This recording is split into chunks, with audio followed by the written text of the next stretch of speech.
markaska caalamiga ah ee taskiyada iyo daraasaadka islaamka al-Maxmuudiyah magaalada Makina Road ee wadanka Kenya waxaa soo gaaray Ustaad Jacfar bin Ustaad Muhammad bin Caarif Billah al-Allaama Xabiib Saciid Albiid oo ah dariska ugu weyn magaalada Mamruy ee dhacda gobolka xeebta ee wadanka Kenya. warbixinta warkan waxay noo faahfaahinayay wariyahayaga Cabdirasaaq Cali oo goobjoog ka ahaa soo dhaweynta sheekha. soo dhaweyntan oo ahayd mid waqti kooban si kadisa u qabsoontay ayaa qayb ka mid ah talaamiidda markaska al-Maxmuudiyah waxay u sameeyeen al-Ustaad Jacfar as-Saadiq Ustaad Muhammad Saciid Albiid. jamaacada markaska ayaa xilligu sheekhu imaanay waxa ay ku jireen cashir halka qaar kalena ay sugayeen darsiga. waxaana intii darsiga sugaysay ay sheekhu ku soo dhaweeyeen salliga nabiga calayhi salaatu wasalaam.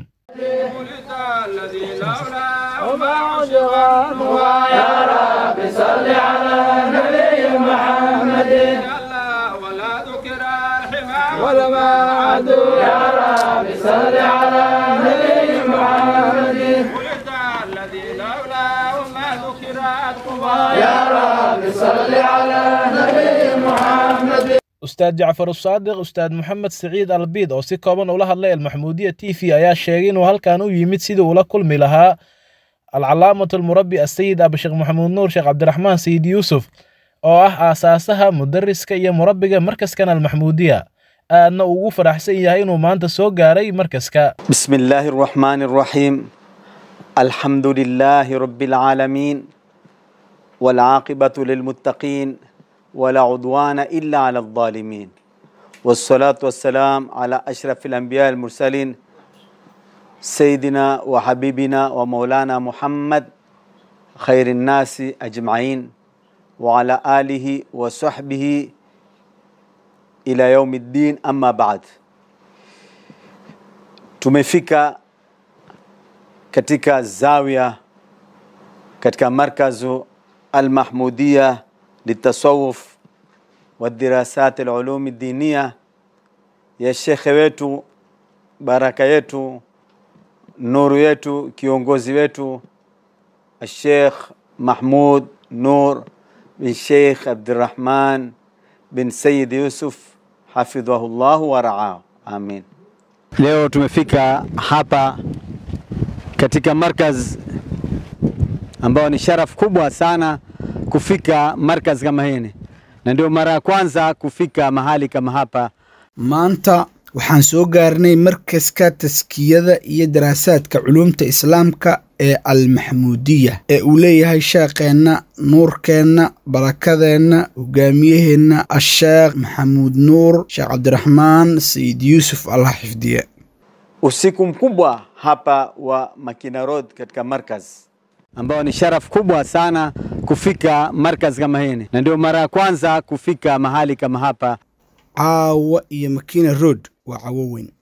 markaskan oo kale inaan imaano sharaf weyn ay noo tahay. meeshan oo kale weli maynan tagin. waa markii ugu horeysay oo meel noocan oo kale ah aan imaado.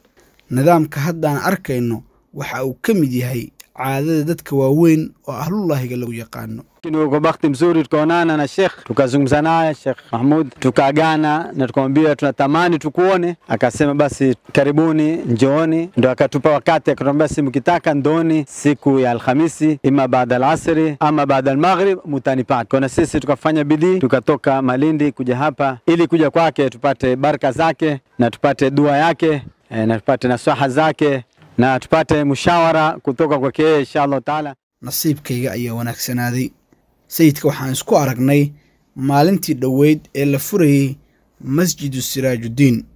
waxaan weydiisanay oo aan ka codsanay in aan markaska imaano. wuxuu sayidkuna yidhi maalinta khamiista ah casirka kadib ama maqribka kadib waad ii imaan kartaan. annaga marka dadaal dheer ayaan samaynay sidii ay hawshaas noogu suurtageli lahayd. Malindi ayaan ka soo baxnay. halkan markaska ayaan nimid si aan sheekheena barakadiisa u helno, ducadiisa u helno, nasiixadiisa u helno, mushawaradiisa u helno oo aan ka tala qaadano. Kitambo hatujaonana na yeye, ni miaka mingi sana tulikuwa mbali, alikuwa bado hatujakutana na yeye. sheekheena dhowr sano ka hor ayaan isugu kana dambeysay.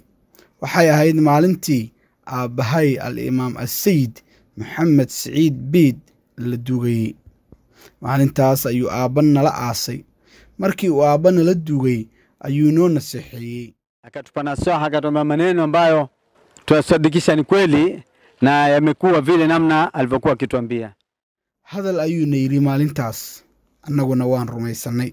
sidii uu noogu sheegay ayaan haddana u aragnay. dabadeed hadda waan soo galnay. Lakini ilhasil tumefurahika kwa kuwa tumekuja katika, na ndio mkoona mtupokee katika swala ya mtumi. alxaasil hadda waxaan ku faraxsannahay sidii naloo soo dhoweeyey iyo salliga nebiga calayhi salaatu wasalaam oo nalagu soo dhoweeyey. aad ayaan u faraxsannahay. dhinaca kale ustaad jacfar maxamed siciid albiid ayaa bulshada Soomaaliyeed ugu baaqay inay badiyaan salliga nebiga calayhi salaatu wasalaam. Na ndio kitu kikubwa sana, na ndio kufanikiwa, ndio huko ambao mnavyofanya, kufanya wingi iktharu salati ala nabii sallallahu alaihi wasallam. waxaad hadda samaynaysaan oo ah salliga nebiga calayhi salaatu wasalaam oo la badiyo waa wax aad u weyn oo ah wax lagu liibaano. xarunta caalamiga al-maxmuudiya ayaa caan ku ah soo dhaweynta mashaayikhda iyo ahlulaahiga, waxaana halkan ku sugan rag loo carbiyo soo dhaweynta iyo marxabeynta ahlulaahiga. cabdirasaaq cali, al-maxmuudiya TV, Makina Road.